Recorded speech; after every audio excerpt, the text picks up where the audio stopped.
নমস্কার সকলকে।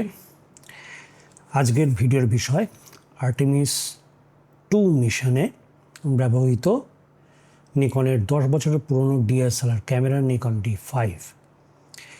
এই নিকন D5 রিলিজ হয়েছিল 2016 সালে। নিকন D5-এর যে সেন্সার সেটা হচ্ছে গিয়ে 21 মেগাপিক্সেল, তবে এটার যে আইএসও সেন্সিটিভিটি 32,80,000 আইএসও ম্যাক্সিমাম। ভাবা যায় একটা ক্যামেরায় হয়তো সত্যিকারে দেখতে গেলে 32,80,000 কেউই ব্যবহার করবে না, কিন্তু মোটামুটি এটার মধ্যে 51,200 আইএসও অবধি খুব ভালোভাবে কিন্তু ব্যবহার করা যেত। সত্যি কথা বলতে গেলে এই ক্যামেরাটা আর কি অন্ধকারেও ড্যাব ড্যাব করে সব দেখতে পেত এবং পিচ ব্ল্যাক অন্ধকারে যাকে বলে অটো ফোকাস করতে পারত। এই মিশনে সব মিলে 32খানা ক্যামেরা ব্যবহার হয়েছে। এই 32খানা ক্যামেরার মধ্যে দুটো নিকনের D5 ছিল, আর একটা ছিল নিকনের Z9, যেটা কিনা বর্তমানে নিকনের ফ্ল্যাগশিপ মিররলেস ক্যামেরা। আর এছাড়াও ছিল গোপ্রো আর iPhone 17। ইন্টারনেটে এই মুহূর্তে যে চর্চার বিষয়টা রয়েছে সেটা হচ্ছে এই ছবিটা 1972 সালে অ্যাপোলো মিশনের যে ছবিটা ছিল, পৃথিবীর যে ছবিটা তুলেছিল আর কি অ্যাপোলো মিশন, সেই ছবি আর এই মিশনে, এই বর্তমান এই মিশনে যে পৃথিবীর ছবিটা নেওয়া হয়েছে সেই দুটোর যে কম্প্যারিজন, সেই কম্প্যারিজন নিয়ে আর কি ইন্টারনেটে খুব চর্চা হচ্ছে। এখানে যেটা দেখা যাচ্ছে যে অ্যাপোলো মিশনের যে ছবিটা রয়েছে সেটা বেশ ঝকঝকে কালারফুল, কিন্তু অন্যদিকে আর্টেমিস মিশনের যে ছবিটা দেওয়া হয়েছে সেটা কিন্তু একটুখানি ম্যাড়ম্যাড়ে, একটু ডাল। এর অ্যাকচুয়াল কারণ হচ্ছে গিয়ে যখন আর কি অ্যাপোলোর ছবিটা নেওয়া হয়েছিল সেটা কিন্তু পৃথিবীর যেদিকে আর কি সূর্যের আলোটা পড়ছে সেই দিকে ছবিটা নেওয়া হয়েছিল। আর আর্টেমিস মিশনে যে ছবিটা নেওয়া হয়েছে সেটা হচ্ছে পৃথিবীর উল্টো দিকের ছবি, মানে অন্ধকার যে দিকটা রয়েছে আর কি সেই দিকের ছবিটা নেওয়া হয়েছে। আমরা যদি আর কি দ্বিতীয় ছবিটাকে একটু কন্ট্রাস্ট আর কালার এডিট করি তাহলে আমরা এই ছবিটা পাচ্ছি। আর দ্বিতীয় পয়েন্টে যেটা উঠেছে যে 1972-এর যে ছবিটা দেখতে পাচ্ছেন সেটার মধ্যে কিন্তু আকাশের মধ্যে কোনো তারা দেখা যাচ্ছে না, কিন্তু আর্টেমিস মিশনের ছবিতে তারাগুলো দেখা যাচ্ছে। এর মেন কারণ হচ্ছে যে 1972-এর যে ছবিটা ছিল সেই ছবিতে কিন্তু শাটার স্পিড যেটা ছিল সেটা কিন্তু অনেক বেশি হাই ছিল।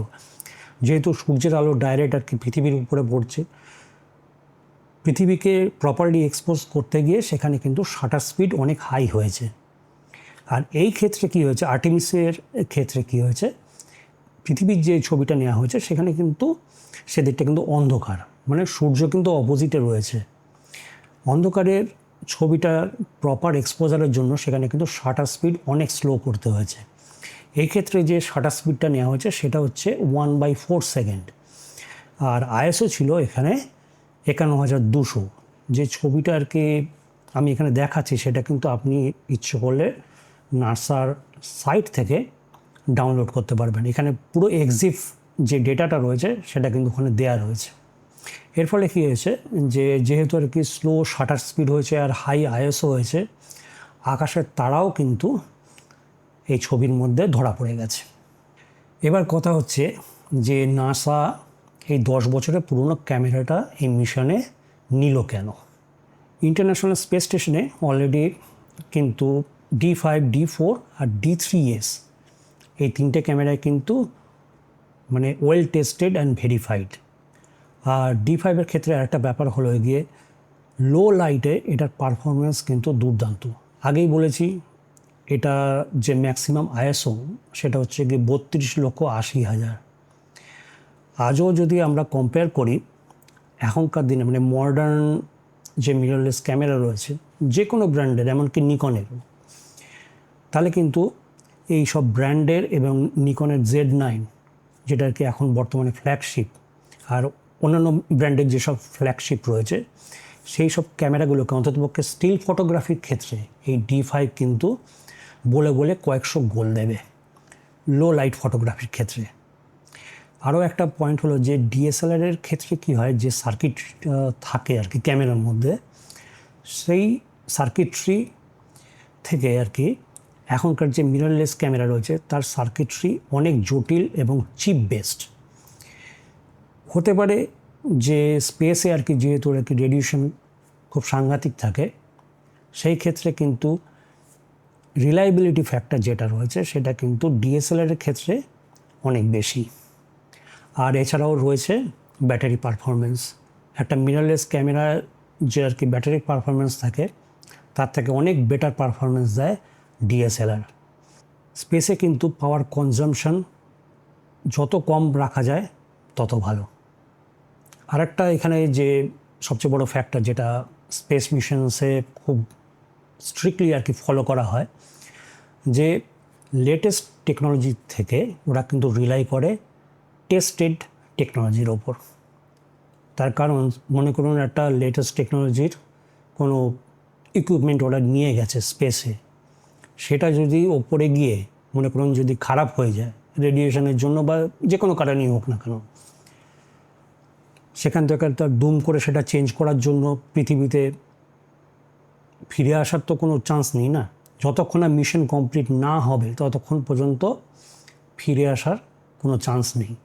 সেই জন্য ওরা কী করে, যে এমন জিনিস থাকবে যেটা আমরা আগে টেস্ট করেছি, যেটা পরীক্ষায় সফলভাবে উত্তীর্ণ হয়েছে, সেই সব জিনিস ওরা সব সময় ব্যাকআপের ক্ষেত্রে তো অবশ্যই রাখে। এই কারণে ওরা আর কি কী করেছে, এই মিশনেও 10 বছরের পুরনো একটা ডিএসএলআর রেখেছে। ইনকেস যদি মনে করুন Z9, গোপ্রো, আইফোন 17 যদি কাজ না করতো, D5 কিন্তু ওখানে কাজ করতো। আপাতত ভিডিও এখানেই শেষ করছি, আবার দেখা হবে, নমস্কার।